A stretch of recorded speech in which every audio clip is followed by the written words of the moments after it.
Super, merci. Alors, bonjour et bienvenue à tous. Bienvenue à ce 5e webinaire du cycle Entreprise, Environnement et Biodiversité, organisé par l'association RSE-PED et ses partenaires. Je suis Karine Danielson, je suis consultante sur les sujets RSE et achat responsable au sein du cabinet Bayorway.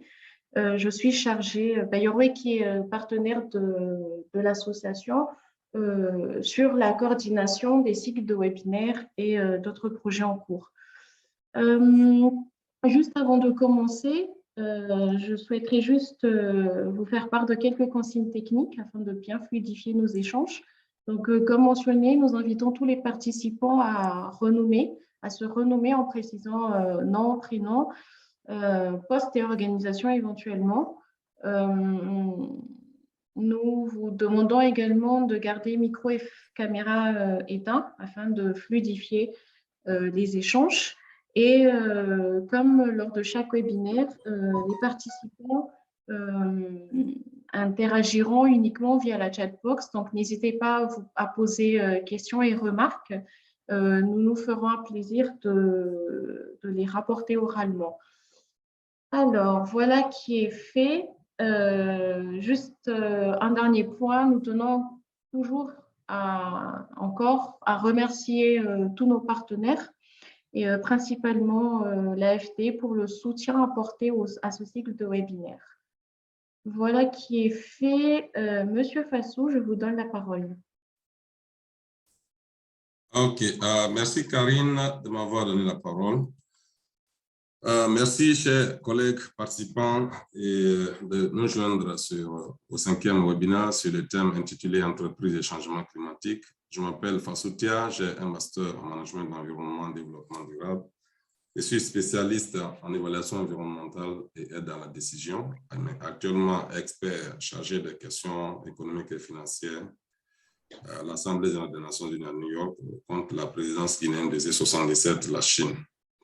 Donc, j'ai eu l'insigne honneur de modérer cette séance de travail aujourd'hui. Les questions, comme vous le savez, les questions de responsabilité des entreprises vis-à-vis du capital naturel et de son cycle écologique nous permettent de faire un lien fort entre les activités humaines à petite et grande échelle, notamment celles des entreprises, l'environnement et la biodiversité, bien entendu en lien avec le changement climatique.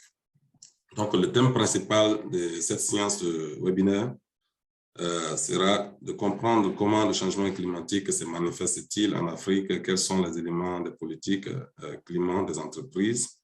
L'objectif clé, c'est de comprendre le changement climatique sur le continent africain, découvrir les éléments d'une politique climat de l'entreprise, engagement, objectif, mesure et gestion des émissions de gaz à effet de serre, efficacité énergétique, énergie renouvelable, etc. Ceci nous permettra, en tout cas, de comprendre les responsabilités sociales et environnementales des entreprises en termes de conformité des réglementations environnementales et sociales, dans un contexte, bien évidemment, de réduction, d'évitement, de compensation des impacts négatifs, mais également de bonification des impacts positifs. Et ceci pour maintenir l'équilibre financier, bien entendu, des entreprises, mais également l'équilibre écologique pour le bien-être des hommes et de la planète. Donc, nous avons aujourd'hui deux intervenants dans l'agenda. Il s'agit de Elliot Rabin, qui est de Care Consulting. Elliot est un consultant senior chez Care, et travaille principalement sur les problématiques énergétiques, climat, mais également de biodiversité en réalisant les modèles quantitatifs de trajectoire bas carbone, SBT, stress test climat, outils pour visualiser sa performance carbone, méthodologie ACT, etc. Avant de rejoindre CARE, Elliot a réalisé plusieurs stages en stratégie. Il a été également analyste stratégie chez Dassault Systèmes, où il a travaillé notamment sur le robot collaboratif, et chez Thales à Singapour, dans le département espace. Il a ensuite été consultant en stratégie au cabinet Olivier Ouyan, c'est Wiman. Elliot est diplômé de l'ESCP et a effectué un double diplôme avec Central Spelec, où il s'est spécialisé également en mathématiques appliquées. Il parle couramment français, allemand et anglais. Le deuxième intervenant, c'est Mme Missira Keita, directrice qualité développement durable et FAGE Sénégal. Elle est née en 1972, diplômée du CNAM à Conservation nationale des arts et métiers. En 1994, chaire hygiène et sécurité au travail, Missira Keita démarre sa carrière dans le monde de l'industrie en région parisienne, traitement des eaux pendant 6 ans. Elle rejoint le monde de BTP dans le sud de la France sur la mission de coordination SPS, sécurité et protection de la santé. Arrivée au Sénégal en 2006, elle intègre le groupe EIFAS dans sa filiale Fogirol, devenue EIFAS Sénégal, comme responsable hygiène et sécurité au travail. Elle complète ses compétences en management de la qualité de l'environnement en obtenant le diplôme d'auditeur IRCA, anime le système de management intégré QSE, RSE de l'entreprise et est membre de CODI. Diplômée en 2019 pour la mise en œuvre de l'ISO 26000, elle structure aussi un nouveau département qualité et développement durable et déploie une stratégie de réduction des gaz à effet de serre, aussi bien en interne qu'à l'externe. Madame Missira est membre de l'Académie durable internationale de la CASA, qui est un réseau d'acteurs euro-africains engagés dans la promotion de l'économie africaine plus durable. Donc, ces deux experts éminents vont nous édifier aujourd'hui sur la thématique citée si haut. Je vais directement, voici la procédure du webinaire. Chaque intervenant va exposer son thème et les participants vont également poser des questions qui seront relevées par moi-même et les réponses viendront de ces experts. Nous allons introduire par le premier intervenant, M. Elliot Rabin. Monsieur Elliot, vous avez la parole. Merci. Bonjour à tous, merci beaucoup Madame Danielson et Monsieur Théa. D'abord, est-ce que vous m'entendez bien et est-ce que c'est vous, Madame Danielson, qui partagez les slides?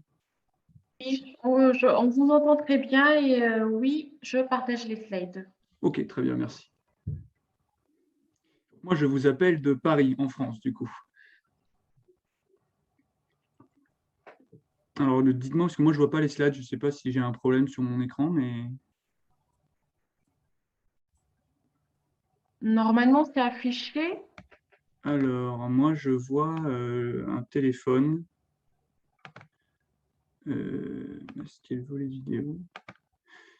Est-ce qu'il n'y a que moi qui ne voit pas l'écran? Moi, Karine, je vois l'écran, donc je ne sais pas pourquoi. Bonjour à tous, moi je vois également bien l'écran. Bon, alors, quitter le mode plein écran, plus, je vais me déconnecter, je vais revenir, excusez-moi. Hop.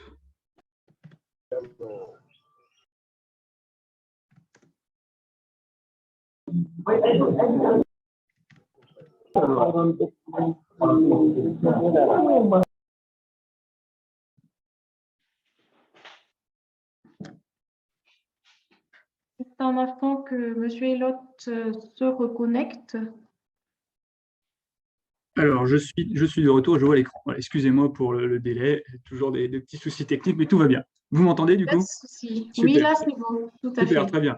Merci. Donc, je regarde 10-15 minutes, ça fait 25. Donc, bonjour à tous. Merci d'abord pour l'invitation. Et donc, moi, je vais vous parler de deux éléments. Stratégie bas carbone après le BGES, donc bilan d'émissions de gaz à effet de serre. On dit aussi parfois bilan carbone. Et d'adaptation au risque physique lié au changement climatique.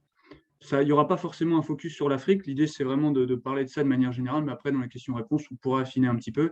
Et évidemment, en 15 minutes, ça n'a pas du tout vocation à être exhaustif. Je veux bien la slide d'après, s'il vous plaît. Merci.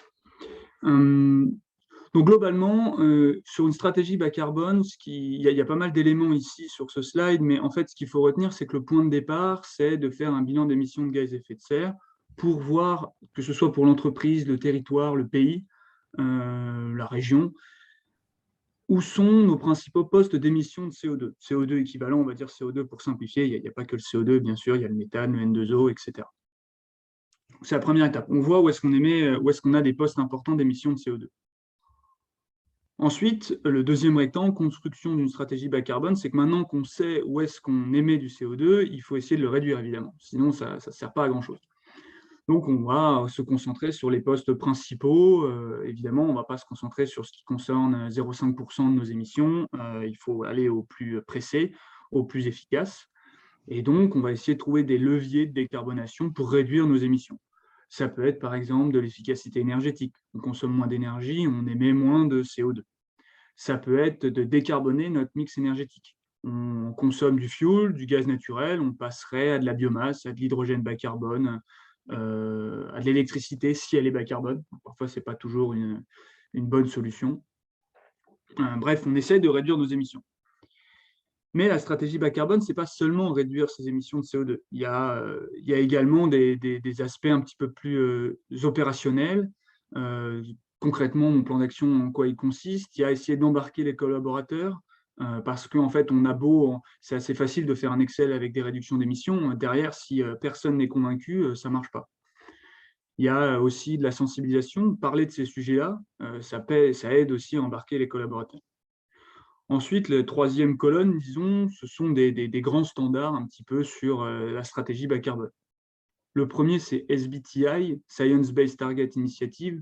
On va en parler un peu plus en détail, mais c'est le gros standard mondialement connu pour définir une trajectoire bas carbone à l'échelle d'une entreprise. Qu'est-ce que ça veut dire que d'être aligné 1,5 degré à l'échelle d'une entreprise? 1,5 degré, c'est une notion planétaire. C'est ce que nous dit le GIEC, ce n'est pas à l'échelle d'une entreprise. Donc, il y a des allocations à faire un petit peu. Et ça, c'est un standard très utilisé mondialement et très robuste, donc il a cet avantage-là. Je vois les questions qui s'affichent, mais on les traitera du coup, et les remarques, on les traitera après. Il y a également la méthodologie en bas, ACT, donc ACT, ACT, qui veut dire Assessing Low Carbon Transition, qui est une méthodologie qui permet d'évaluer la stratégie climat d'une entreprise. Donc, une entreprise, elle a une stratégie climat. Elle va réduire ses émissions, elle va sensibiliser ses collaborateurs, elle va parler à sa supply chain, etc. L'idée, c'est d'évaluer ça. Est-ce que c'est bien ou pas? Et évidemment, tout est dans le bien. Et il y a une liste d'indicateurs, de critères, c'est fait par secteur, etc. Ça, c'est porté, on reviendra par la suite derrière, je ne m'égare pas. Et à droite, donc, en fait, à quoi ça sert de faire ça? Ça renforce la stratégie bas carbone, ça a plein de co-bénéfices. Il n'y a pas que réduire ses émissions, il y a aussi ça engage ses collaborateurs, ça stimule l'innovation, ça permet également de réduire un risque, parce que le jour où il y a une taxe carbone très importante, eh bien, si on a d'abord réduit nos émissions, on paiera moins cher, moins d'OPEX, et puis on s'inscrit dans une dynamique mondiale, un peu un effet boule de neige. Je mets la slide d'après, s'il vous plaît. Donc, j'ai parlé de deux standards, SBTI et ACT. SBT en quelques mots. Donc, à gauche, SBT, c'est porté par 4 grands acteurs, disons, de l'environnement dans le monde, le Carbon Disclosure Project, CDP, les Nations Unies, le World Resources Institute et le WWF. Donc, on voit quand même que c'est des acteurs assez costauds, c'est eux qui portent SBT. Et à droite, en fait, on voit le nombre d'entreprises. Alors, il y a écrit Companies Taking Action. Aujourd'hui, maintenant, on pourrait actualiser ces 2000, je crois, de mémoire, un peu au-delà. Donc, on voit qu'il y a un grand nombre d'entreprises mondialement dans le monde qui utilisent ce standard, qui est une des forces du standard, en fait. Parce que, comme vous le savez, sur toutes ces questions environnement, il y a plein de métriques différentes, plein de standards différents, on se perd un peu. L'avantage de SBT, c'est qu'il a l'air d'écraser un peu tous les autres, et donc ça permet au moins d'avoir une métrique, une norme commune, et de pouvoir comparer des entreprises. Mais la slide d'après, s'il vous plaît. Globalement, qu'est-ce que fait SBT? Ce standard nous regarde quel est notre objectif de réduction de nos émissions de CO2 qu'on doit atteindre pour être aligné avec un monde 1,5 degré ou aussi well below 2 degrés, qui est un entre-deux entre 1,5 et 2 degrés, donc c'est moins ambitieux qu'1,5 degré, ou 2 degrés. Ça, c'est la courbe bleue, c'est ce que nous demande SBT, et la courbe verte, c'est en fait ce que l'entreprise arrive à réaliser en modélisant ces différents leviers de décarbonation qu'elle peut activer. Elle arrive à cette courbe-là. Évidemment, ce qu'on veut, c'est que la courbe verte rejoigne la courbe bleue, voire qu'elle aille en dessous. C'est ça, être aligné SBT. Là, dans l'occurrence, on n'y est pas. C'est ce qu'on voit à droite, la petite flèche rouge, il y a un écart, donc il y a un effort additionnel pour être aligné avec les accords de Paris. avec un objectif 1,5 degré ou well below 2 degrés. Je veux bien la slide d'après aussi, s'il vous plaît. Merci. Donc là, il y a beaucoup d'informations, mais globalement, en fait, ce qu'on a, c'est qu'on a plusieurs trajectoires, plusieurs métriques possibles dans Science-Based Target. On en a 3. Ce qu'ils appellent Sectoral Decarbonization Approach, SDA, contraction absolue au milieu, et à droite, intensité économique. Sectoral Decarbonization Approach, c'est en fait une intensité carbone par le secteur, donc tonnes de CO2 divisé par quelque chose. Pour l'acier, ça va être de l'acier. Pour l'aluminium, ça va être de l'aluminium. Pour le secteur power, donc génération d'électricité, c'est des mégawattheures d'électricité générée. Et en fait, on a un budget carbone à l'échelle de la Terre. Il y a un travail de l'AIE, l'Agence internationale de l'énergie, qui essaye de découper ce budget carbone par secteur, aluminium, acier, power, etc. Et ensuite, le travail des SBT, c'est de voir l'intensité carbone que chaque secteur doit suivre pour ne pas exploser ce budget carbone. Ça, c'est une première approche. Mais ça ne se base que sur les secteurs qui sont carbo-intensifs, donc qui émettent beaucoup de CO2. Le deuxième point, contraction absolue, c'est pour les autres secteurs qu'on peut l'utiliser. C'est tout simplement, voilà, moi, par exemple, nous, mon entreprise, dans les services, on n'est pas dans un secteur carbo-intensif, on n'a pas de SDA. On peut avoir une contraction absolue sur une baisse de X% de nos émissions de CO2 par an. Et ce X, c'est 2,5% pour well below 2 degrés, 4,2% pour le scénario 1,5 degré. Donc voilà, c'est assez simple. Et si tout le monde faisait ça, on serait aligné avec un monde 1,5 degré, well below 2 degrés, etc. La dernière intensité, c'est l'intensité économique. C'est une baisse, c'est une intensité qui est tonne de CO2 divisée par de la value added. On pourrait mettre du gross profit et on doit baisser de 7% par an. Donc, mais en fait, elle est moins conseillée parce que dès qu'on parle de dollars, par exemple, en fait, il y a une volatilité et ça peut venir du fait que les prix augmentent et ça fait baisser l'intensité carbone. Or, on n'a rien fait pour réduire nos émissions de CO2. Donc, ce n'est pas conseillé par SBT, mais voilà, c'est possible aussi d'utiliser ça.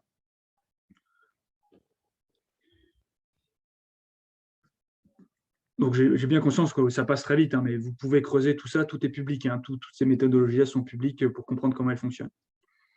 La méthodologie ACT, en 2 mots, en fait, ACT, c'est évaluer la stratégie climat d'une entreprise, comme je disais, et ça va plus loin que juste regarder si ma trajectoire bas carbone est alignée avec un monde, avec les accords de Paris. On va regarder d'autres choses.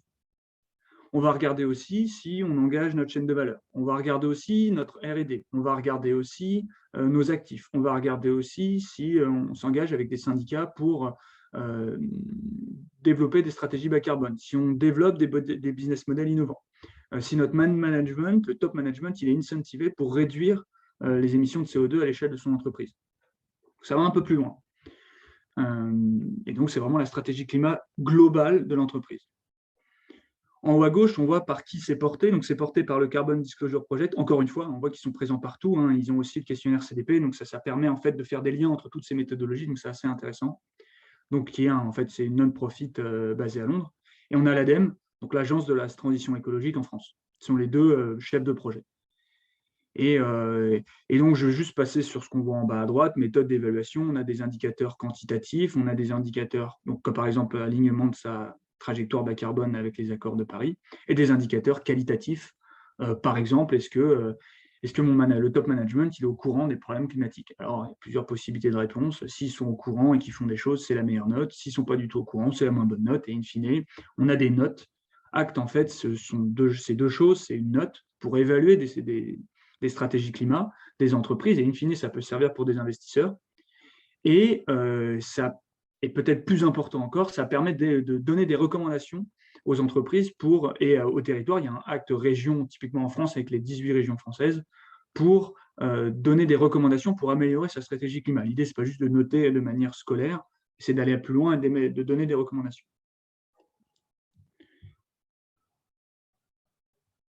Maintenant, je passe à la deuxième partie. Donc, c'est l'adaptation merci. L'adaptation au risque physique lié au changement climatique. Donc là, c'est vraiment une introduction encore plus rapide, je dirais. Donc, globalement, de quoi on parle quand on parle de risque physique associé au changement climatique? Je ne parle pas de risque de transition ni de risque juridique. Donc, ce que nous dit AR5, qui est le 5e rapport du GIEC,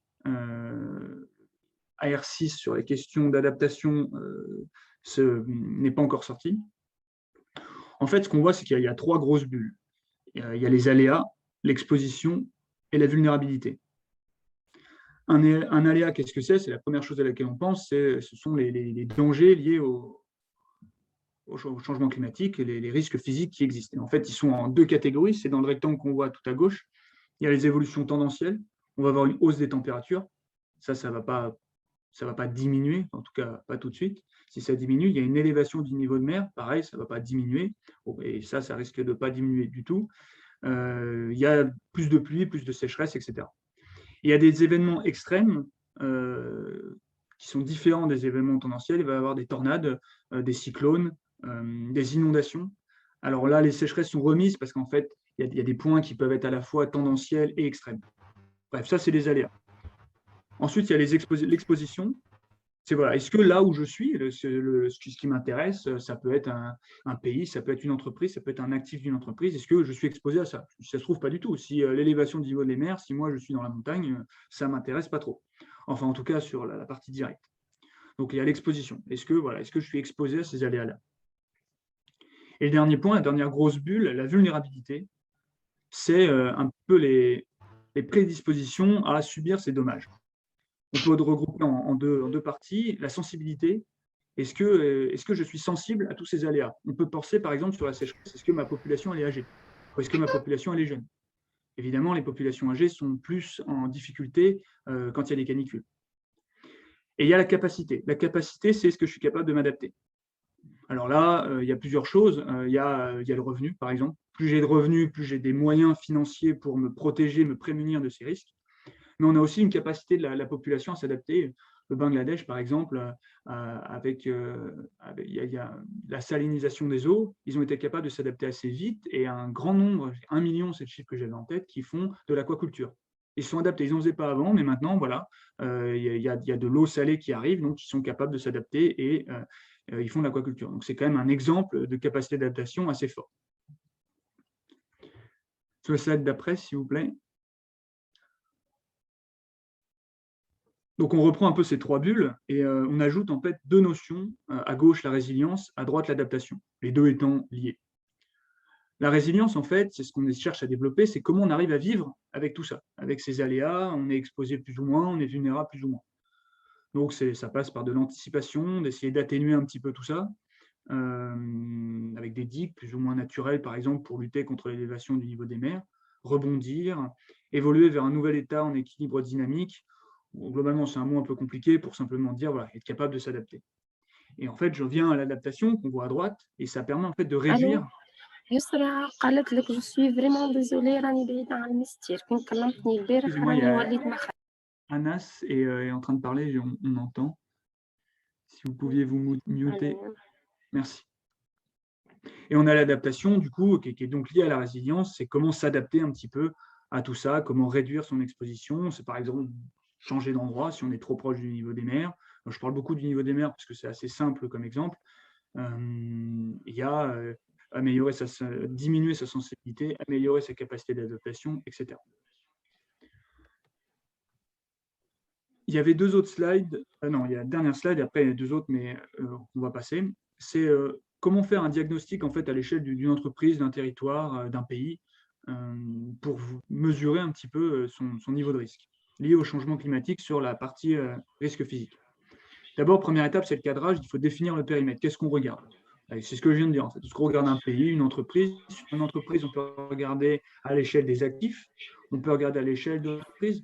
On peut inclure également la supply chain ou pas. Ça dépend un petit peu de ce qu'on veut regarder. Comme dans n'importe quel... c'est pareil également pour un bilan de gaz à effet de serre. Ensuite, étape 1, on regarde l'exposition aux aléas climatiques et des aléas climatiques en eux-mêmes. Donc voilà, est-ce que je suis proche du niveau des mers? Est-ce que je suis dans des zones où il va faire très chaud? On peut simuler plusieurs scénarios du GIEC, les RCP 2.6 à 8.5. Bon, maintenant, c'est les SSP. Et deuxième étape, la vulnérabilité. On évalue un petit peu la vulnérabilité. C'est est-ce que si je consomme beaucoup d'eau et que je suis dans une zone qui a un stress hydrique, bon, bah, voilà, il y a une vulnérabilité, par exemple. Et à la fin, en fait, le produit de l'étape 1 et de l'étape 2, ça donne l'étape 3, le diagnostic des risques. On peut imaginer un peu des matrices qui montrent un petit peu voilà, il y a un gros risque et je suis très fortement exposé, il y a un problème, il y a un faible risque et je suis faiblement exposé, c'est moyen, il y a un faible risque et je suis très peu exposé, c'est bien, etc., etc. Puis à partir de là, évidemment, l'étape d'après, c'est d'essayer de trouver des solutions pour améliorer sa résilience en s'adaptant aux risques physiques liés au changement climatique. Voilà, c'était assez rapide peut-être et c'était assez dense, mais en 15 minutes, c'est très compliqué de résumer ces sujets-là